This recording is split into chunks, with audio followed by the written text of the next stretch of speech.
Okay, so Venerable Semke was slated to speak today, but there were events in the country yesterday that I feel called upon to discuss. Um, so yesterday at Charlottesville, Virginia, where Jeffrey taught for many, many years, it started on Friday night. There were hundreds of people, alt-right, white supremacists, and neo-Nazis who came to do a big protest there because the city wants to take down the statue of Robert E. Lee. So they came on Friday night. They had torches that they were carrying, walked through the university.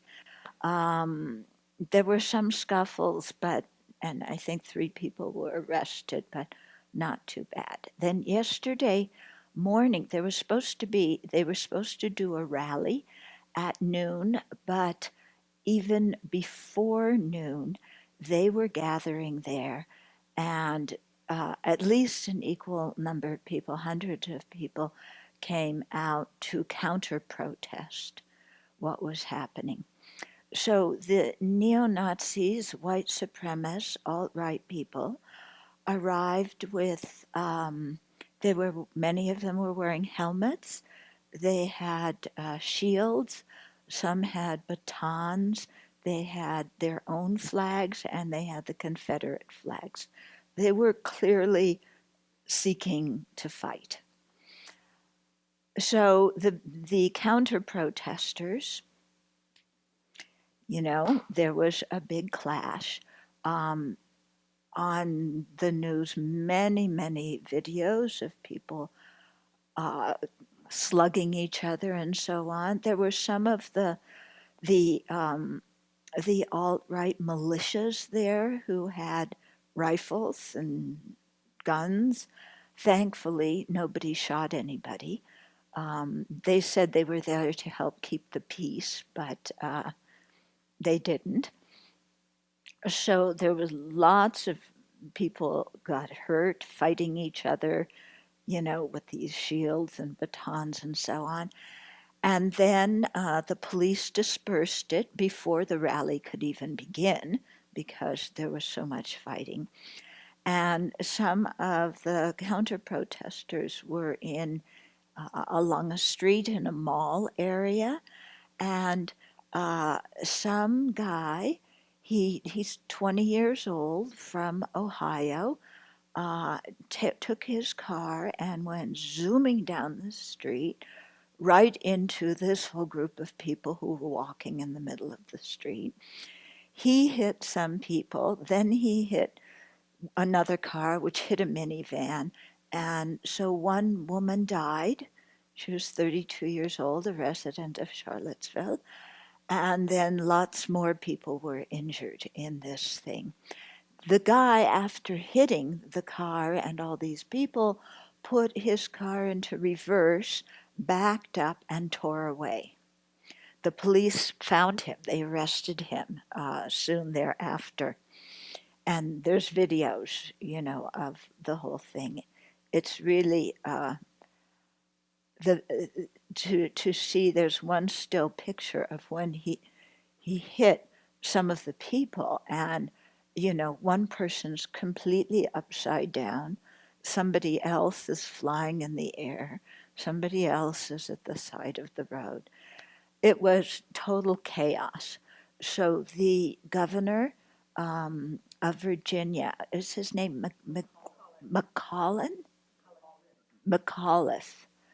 Okay, I don't know how to, I know how it's spelled, but I can't say it. So anyway, so he had declared a state of emergency. Thank goodness.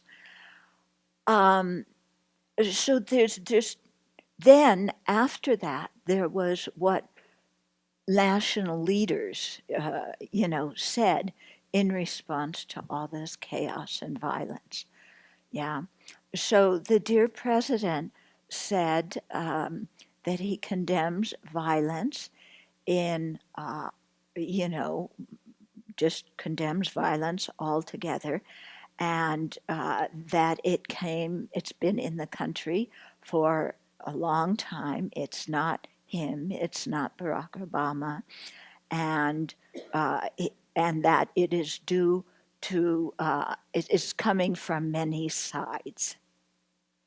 He did not specifically mention white supremacists, Nazis, and alt-right. Okay. So today there's a whole thing in the media about that. But thank goodness there were other people who said things. So I wanted to tell you what they said, and then I want to comment a little bit about how to take these things as, as Dharma practitioners. Of course, David Duke, he was the former leader of the KKK, who, said he was supporting Trump during the elections, and that was when Trump says he didn't know who David Duke was, and he didn't know what white supremacy groups were. So he said that the European Americans are being ethnically cleansed within our own nation, and said that the events yesterday were the first step in taking America back. He also said that they were doing Donald Trump's work. And there were many of those people there carrying Donald Trump signs, from the election. So Trump did not start this, but he certainly did not call them out. Okay. Spencer, who was another white supremacist, said that he was beyond outraged that the police had declared the planned rally unlawful assembly, despite the violence. He said, "I never before thought that I would have my country cracking down on me and on free speech. We were lawfully and peacefully assembled. We came in peace, and the state cracked down." They came ready for a fight. It was very obvious. Okay. I saw on the news they were interviewing some people. Many of these neo-Nazi white supremacist people are young. They were in their 20s and 30s, some older. They interviewed one young man, and he said he came for three reasons. I can't remember one of them, but one of them was, we've got to take our country back. We're being persecuted. The whites are being persecuted in their country, and we've got to take our country back. And he also came to kill Jews. He said it like that. Okay. So it's really quite horrifying, quite shocking. So they were waved Confederate flags and posters that said the Goyim no, that referred Goyim as non-Jewish people, so the Goyim, the non-Jews, no, and the Jewish media is going down. Okay, and then the others shouted, "No Trump, no KKK, no fascist USA." So everybody was yelling at each other. One of the people who was a white supremacist said that Trump's election has emboldened him and the members of his own Nazi group. "We are assembled to defend our history, our heritage, and to protect our race to the last man. We came here to stand up for the white race." So the president did not mention the Nazis, the alt-right, the white supremacists directly. He just condemned violence that was coming from all sides. Thank goodness there were others in the country who spoke differently, many of them Republicans. Okay, so this is quite significant. I wanted to copy out their tweets that were in the news, but it didn't come out when I tried to do it. Anyway, the one senator from Colorado, what was his name? Corey somebody or Cor something. Anyway, he said like early on yesterday, evil has to be called out, and this is domestic terrorism. I said, whoa, finally somebody said it, called it what it was. Yeah, Paul Ryan, of who I am not a great fan, said it was repugnant. Good. Thank you, Paul. Orrin Hatch, who is the conservatives of the conservative, said, I don't know if I have it here, his quote. Do I have it? Anyway, he said, my brother didn't die in World War II fighting the Nazis so that we could have Nazis here at home. Bless his heart, Orrin Hatch. And even Grassley also condemned it. He's a strong Republican. So some people finally, said something. Let me see if I can see. Okay, so Trump didn't say anything until after 1 p.m. when he said on Twitter, we must all be united and condemn all that hate stands for. There is no place for this kind of violence in America. Let's come together as one. And the hate and division must stop right now. And here's a statement that he was called out on. We condemn in the strongest possible terms this egregious display of hatred, bigotry, and violence on many sides. On many sides, he said twice. So he was putting it out on everybody. Yeah. So David Duke, the KKK guy, he was not pleased with what Donald Trump said. And he said, to Trump, I would recommend you take a good look in the mirror and remember it was white Americans who put you in the presidency, not radical leftists. And then apparently some of at least one, probably more, of these neo-Nazi sites today said, wow, Trump, supported us. He didn't criticize us at all. They were like saying, wow, Trump's really good in this thing. We received no criticism from him.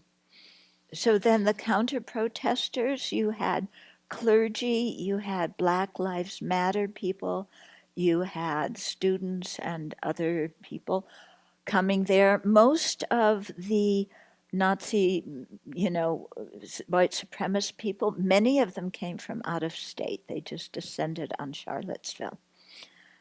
Okay, so McCaulin? How do you get McCaulin? McAuliffe. Yeah, I was wondering where the F went. Okay, so here's what happened this morning.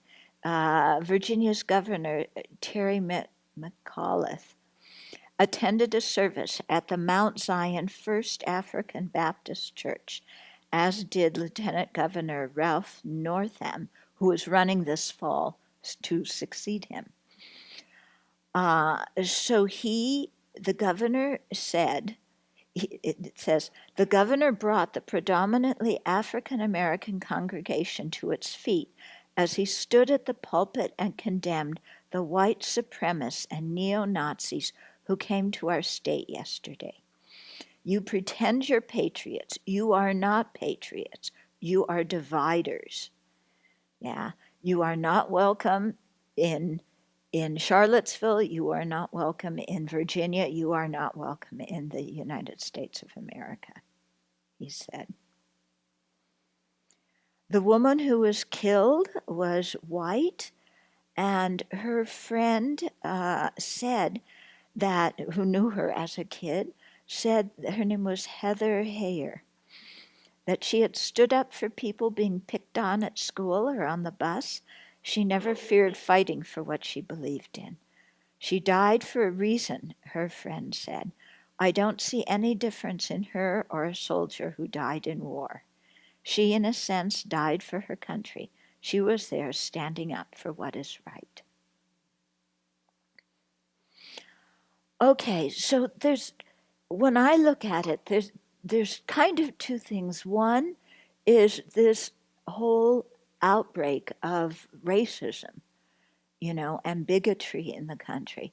And the second is the way our country's leaders respond, And both of these things indicate something about the country, and both of these things influence us. Yeah.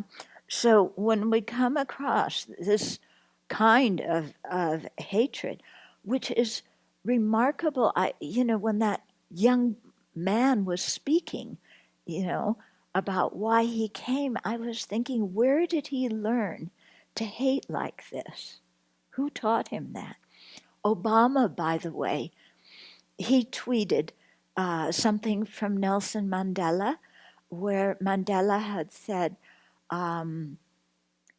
nobody is born with hatred. They learn to hate.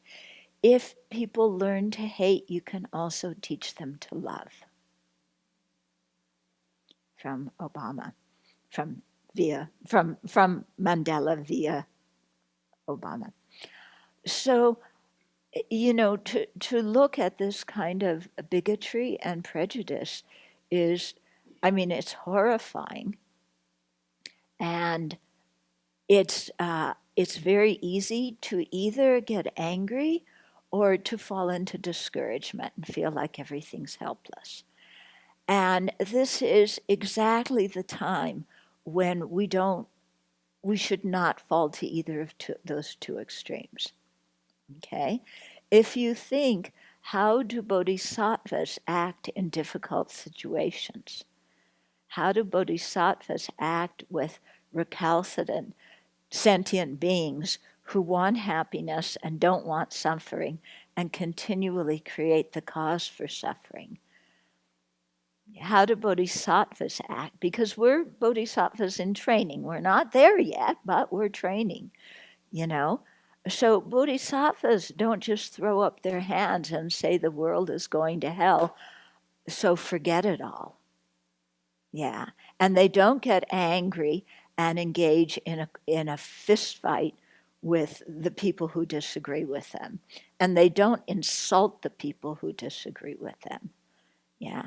They respond with compassion, and they also speak out against the wrong ideas. So we separate the ideas and the actions which are abhorrent from the people who hold them or do them. Yeah? Because those people still have the Buddha nature. Yeah? We cannot sign them off and say they are pure evil. Yeah? They have the Buddha nature. Sometime in the future, maybe due to our practice, we'll be able to lead them on the path.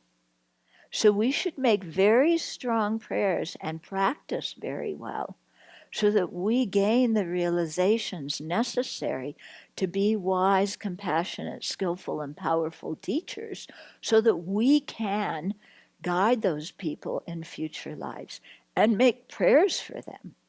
Yeah, we don't throw them out the window and say, may they go to hell and stay there forever. Okay? We don't do that. That's completely un-bodhisattva-like. That, if we do that, if we get discouraged and we get angry and we get filled with hatred against those people, then our mind is no different than theirs. Hate is hate. It doesn't matter whose it is. So instead, we train our mind to have compassion for those people. But compassion does not mean, oh yeah, what you said is wrong, please don't do it again. Yeah, that's not going to communicate. We have to speak up strongly and loudly, but not necessarily screaming with our voice. Loudly in the sense that we are speaking from our heart. And we say those ideas are not acceptable. Yeah, the fighting is not acceptable. These things are harmful.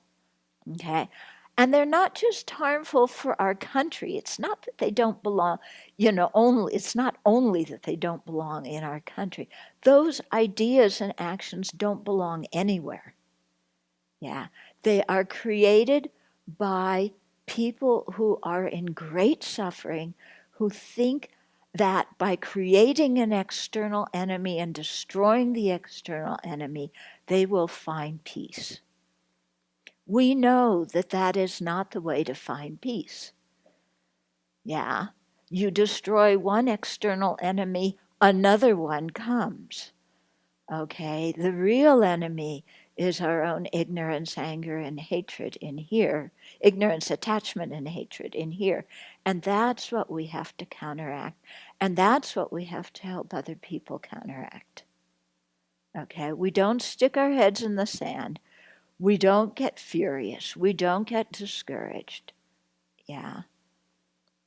And we act, and because there's got to be a voice of ethical authority. There's got to be a voice of compassion in all of this. Yeah. If we get discouraged, if we get angry, there's no compassion. There's no ethical authority at all. Yeah. And we can't wait for our leaders to do it. Some of them do, thank goodness. Okay? But whoever we can influence, yeah, as a voice of reason, as a voice of let's come together and learn how to listen to each other and hear each other's pain and see what we can do to alleviate suffering all together. Yeah. So it sounds lofty. It sounds impossible.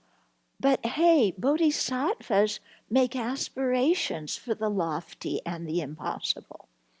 Yeah, they say, by myself alone, I'm going to go to the lower realms and rescue these sentient beings. Yeah? So if we're going to be bodhisattvas in training, then we have to build up that kind of courage inside of ourselves. Yeah? And have compassion for everybody in the situation. Yeah? So in one way, you could look at this and you say, this is horrible, what's happening to the country. In another way, you could look at this and say, hatred has always been here. Now its effects are more apparent. Yeah. Many people who before looked the other way are now looking at what's happening and saying, no, we don't want to live in a country like this. We don't want to live in a world like this. We're going to do something about it. So sometimes, you have to sink low before you go high, before you have the energy to do something. So in one way, perhaps, hopefully, this will lead to something good in the country and in the world. I went to University of Virginia for my undergraduate degree, and I mean, the education was good, but the whole experience was really tainted by this racism that was just in the atmosphere. It touched everything, including me. People would always comment about my race, but there was a lot of segregation, a lot of discrimination. Anyway, I the people I talked to, they didn't seem to have much of a problem with it, like other students or even people who lived and worked in Charlottesville. It always struck me, how can you not care about that? Yeah. Like, how can it not completely just ruin all of the good that's going on there? And I had visited UVA right before I came back to the Abbey, and I took a tour, and we toured the oldest library on campus. It's called the Rotunda, and it was led by this young African American woman who was a student, and she she gave a whole history of like slavery and how the slaves took care of all the grounds, and they served the first groups of students. And I had like optimism that things had changed. I was like, oh, okay, things are getting better. But hearing this happening is not surprising at all.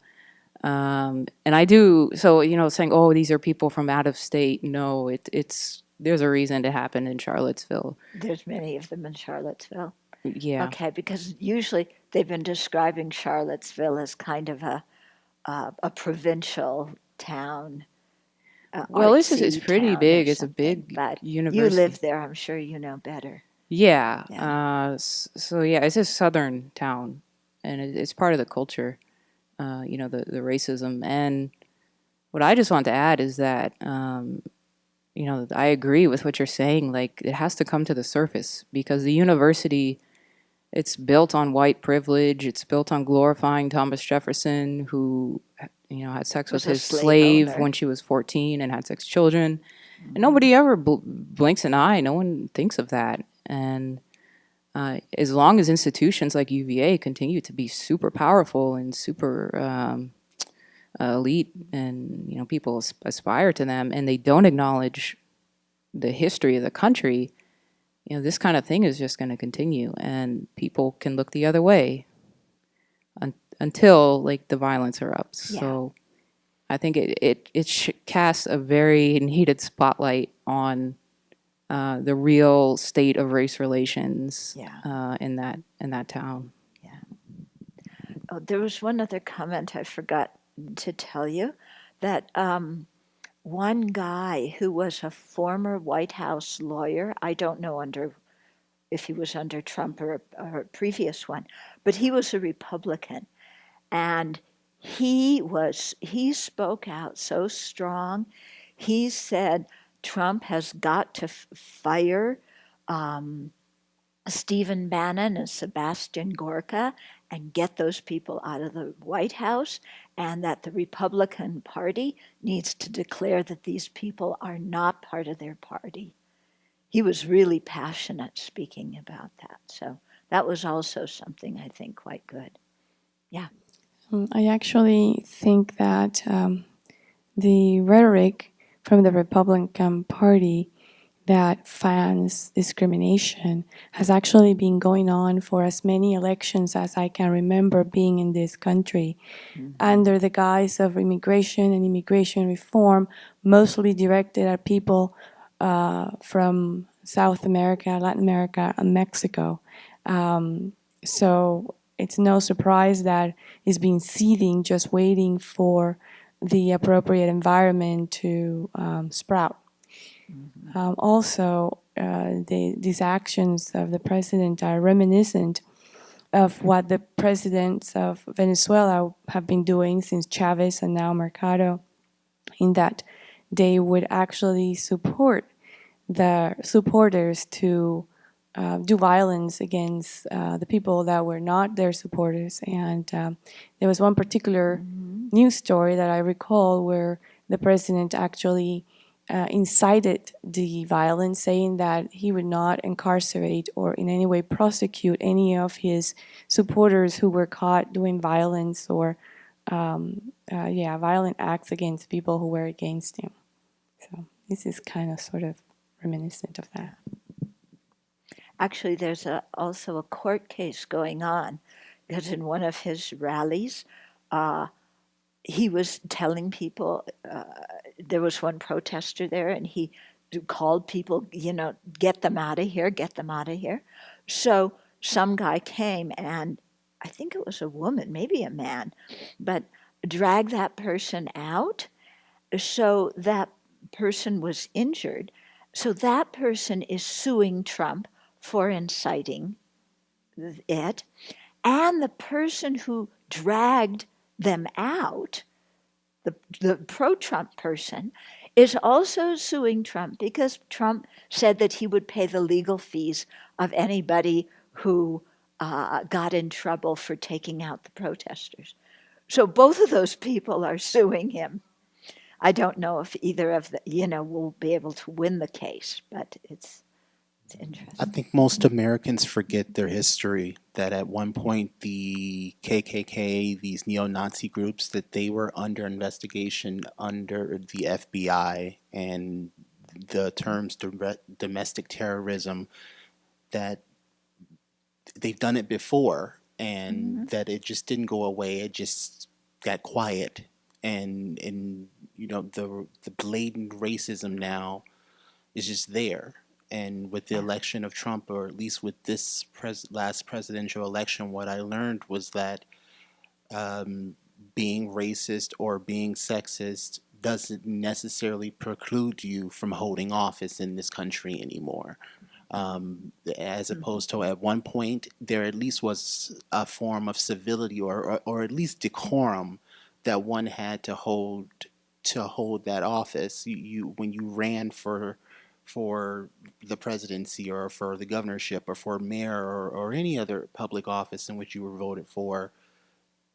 I couldn't imagine, even when in 1992, when I was seeing Bill Clinton, and as a little kid, I couldn't imagine any of the individuals who were running for office doing or saying any of the things that President Trump has said or done, and still hold that office. So it just shocks me.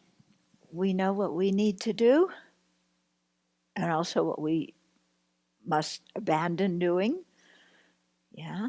And so now's the time to do it and to really make strong prayers to be able to benefit these people now in this life, if there's some way we can do it, and definitely in future lives. Yeah. And to benefit all of them. Yeah. But really to speak out against wrong views, wrong attitudes, hateful minds. And of course, it starts at home, doesn't it? Starts with our own anger in here.